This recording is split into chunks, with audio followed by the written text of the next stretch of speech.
போலீசாருக்கும் எதிராகவும் நீதிமன்றம் கொண்டு செல்வதற்கு நடவடிக்கை எடுக்கிறது. ஏனென்றால் போலீசார்களும் பணத்துக்கு அடிமையாகிறார்களா? மானிப்பார் போலீசார்கள் கேட்கிறேன், நான் பிடித்து கொடுத்ததுக்கு என்ன நடந்தது? யாரும் அனுமதி வழங்கவில்லை. அதிகாரிகள் சொல்லி அனுமதி வழங்கவில்லை. எனக்கு கிடைச்சிருக்குது.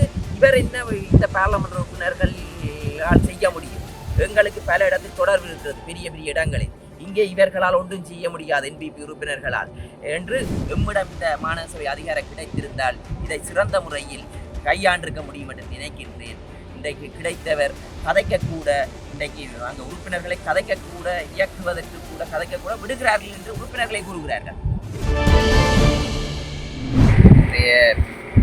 பின்னிறம் போல ஒரு ஈழரை கூட எனக்கு ஒரு தொடர்பு தொலைபேசி அழைப்பில் நண்பனை வந்ததுபடி இந்த குப்பைமேடு காக்கதீவு குப்பைமேடு எரிகிறதாக உடனடியாக அந்த இடத்திற்கு வருகிறது என்று பார்த்திருந்தேன். அப்போது அவர்கள் சொன்னார்கள், இதற்கு முதல் 2 தரம் பத்தி எரிந்ததாகவும் இவ்வாறு நூத்ததாகவும் ஒரு சிலர் இவ்வாறு எரிக்கின்றார்கள் என்று ஊழியர்கள் பக்கத்தில் இருந்து குறையை கூறினார்கள். அதே நேரம் இவ்வாறான குப்பை மேடுகளில் மீத்தேன் வாயுகள் உருவாகுவது வளமை, அவ்வாறாக நடந்திருக்கலாம். ஏனென்றால் இந்த தீக்களை குப்பை மேடுகளை பராமரிக்க வேண்டியது யாழ் மாநகர சபையுடைய பொறுப்பு. ஏனென்றால் யாழ் மாநகர சபை அதிகளவான வருமானங்கள் ஈட்டுகின்றன. ஆனால் இன்றைக்கு யாழ் மாநகர சபை மெம்பர்கள் தெரிவு செய்யப்பட்டனர்கள். இங்கே ஒரு சிலர் வந்திருந்தார்கள்.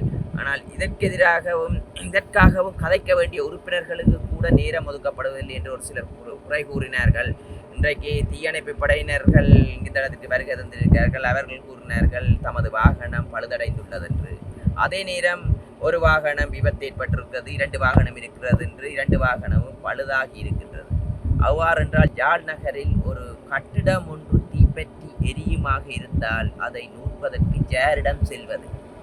யாழ் மாநகர சபைக்கு வரிப்பணம் கட்டுகின்றார்கள் அனைத்து கடையினர்களும்.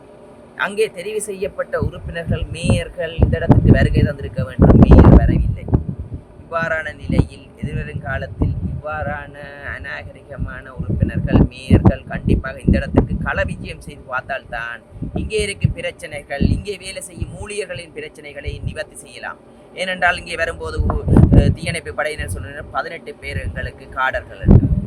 ஆனால் எங்களுக்கு தெரியும் இந்த 18 பேருமே இந்த யாழ்ப்பாணத்தை பராமரிப்பதற்கு, தீயணைப்பை பராமரிப்பதற்கு போதுமானதாக இருக்கும் என்று நான் நம்பவில்லை. அவர்களது வாகனங்களை திருத்துவதற்கு இந்த அதிகாரிகள் நடவடிக்கை எடுத்திருக்கிறார்களா? நாங்கள் நாளைய தினம் இது தொடர்பாக அவர்களிடம் கேட்போம்.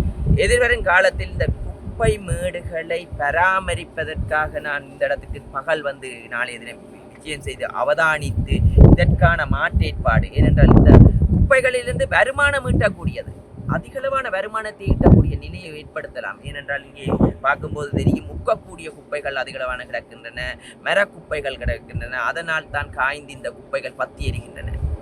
அதனால் இதிலிருந்து உரம் தயாரிக்கக்கூடிய ஒரு நிலையை மாற்றேற்பாடுதை ஏற்படுத்துவதற்கு எமது அரசாங்கம் என்ற ரீதியிலும் இந்த பிரதேசத்தை பராமரிக்க வேண்டிய பொறுப்பு இருக்கிறது. அதனால் எதிர்வரும் காலத்தில் இதற்கான பிளானை தயாரித்து இந்த மாநகர சபை கூடாகவும் நடைமுறைப்படுத்தி இந்த குப்பை மேடுகளை அழகாகவும் இந்த பிரதேசத்துக்கு பாதுகாப்பானதாக இருக்க வேண்டும் என்று கூறுகிறேன். ஏனென்றால் இந்த பிரதேசத்தை பாதுகாக்க வேண்டிய பொறுப்பு எம்மிடம் இருக்கிறது. குப்பை மேடுகளை சிறப்பாக அவதானிக்க வேண்டும். ஏனென்றால் நாளுக்கு நாள் இவ்வாறான குப்பைகள் அதிகரித்து கொண்டே இருக்கின்றன. ஏனென்றால் மக்களுக்கு தேவைப்பாடு, வருகைகள் அதிகரிக்கும் போது இங்கே இருக்க கழிவு முகாமைத்துவம், யாழ்ப்பாணம் என்பது கழிவு முகாமைத்துவத்தில் 0% இருக்கின்றது நான் அவதானிக்கின்றேன். அதற்கான நடவடிக்கை எதிர்வரும் காலத்தில் எடுப்பதற்கு நாங்கள் தீர்மானித்திருக்கிறோம். நாளைக்கு உலக வங்கி வருகின்றன இவ்வாறான கழிவு முகாமைத்துவம். ஏனென்றால் இதற்கு முதல் கழிவு நீரை வீதிகளில் கொட்டுகின்றார்கள். முந்தநாள் நான் வந்து பிடித்திருந்தேன். இவ்வாறு எல்லோரும் இந்த கழிவுகளை சுத்திகரித்து கடலுக்கு அனுப்புவதற்கு பணம் செலுத்த வேண்டும். ஒரு சிலர் இந்த பிரதேசத்தில் கழிவு நீர்களை இரவு நேரங்களில் கொண்டு வந்து ஊற்றுகிறார்கள். தோட்டம் என்ற போர்வையில் ஆஸ்பத்திரி கழிவுகளை இதில் கொண்டு வந்து கொட்டுகிறார்கள். யாரும் அனுமதி வழங்கவில்லை. அதிகாரிகள் சொல்லி அனுமதி வழங்கவில்லை. எனக்கு கிடைச்சிருக்குது.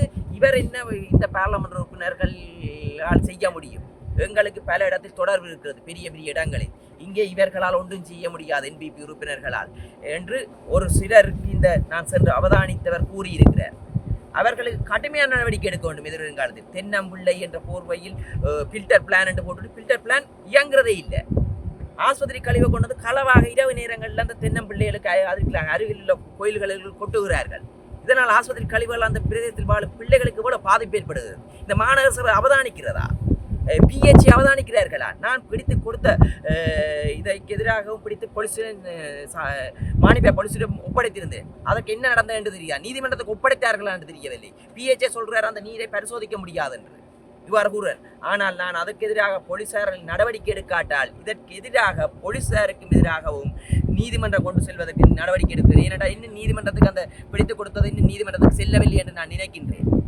ஏனென்றால் உங்கள் வீடுகளில் பிஹெச்ஏ வந்து ஒரு கொஞ்சம் தண்ணி கிடந்தால் பிடிச்சு கொண்டு எழுதுகிறார்கள். பிஹெச்ஏயும் பணத்துக்கு அடிமையாகிறார்களா அல்லது போலீசார்களும் பணத்துக்கு அடிமையாகிறார்களா? மானிப்பா போலீசாரிடம் கேட்கிறேன், நான் பிடித்து கொடுத்ததுக்கு என்ன நடந்தது இன்னும் தெரியவில்லை. நாளைய தினம் அதற்காக நான் அவர்களிடம் தொலைபேசி ஊடாக கேட்பேன். ஏனென்றால் எனக்கு நேரப்படுகிறது கிளிநொச்சி சென்று இதுகள் தொடர்பாக அவதானிக்கிறேன். ஆனால் நம்பி போலீசாரிடம் ஒப்படைத்திருந்த நான் அதற்கு என்ன நடந்தது என்று தெரியவில்லை. நாளைய தினம் அவர்களிடம் மறுமொழியாக கேட்பேன். உண்மையாகவே நிற்க முடியவில்லை. துர்நாற்றம் வீசுகிறது. குப்பைகள் பத்தி எரியும் ஒரு புகை மண்டலமாக இருக்கின்றன. எதிர்வருங்காலத்தில் இதை சிறந்த முறையில் ஏற்படுத்தும். ஏனென்றால் இந்த பிரதேசத்தில் வாழ்பவர்களும் மனிதர்களின் எமது உடன்பிறப்புகளே.